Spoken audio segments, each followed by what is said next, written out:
you want to use your JBL Boombox 4 as a power bank, all you have to do is just go to the back of that speaker and open up this little door with the tip of your finger, just like that. It's a rubber door and you have two ports here. So this is for charging the speaker, and this one is a Type-C port, where if you have a Type-C to Type-C cable, you can charge almost any of your electronics. So you plug it in there, you plug the Type-C end, or rather one of these Type-C ends of that cable into the back of the speaker right there, into that port. And then the other end, you can plug in anything. You can plug in your phone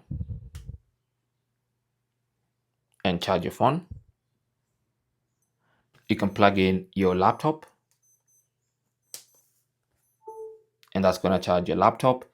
And you can plug in most of your accessories, and they should be able to charge using this battery. It's a big battery. It's almost 5,000 milliamperes, and you should be able to charge most of your stuff. So yeah, that's how to use your JBL Boombox 4 as a power bank. Thanks for watching, and good luck.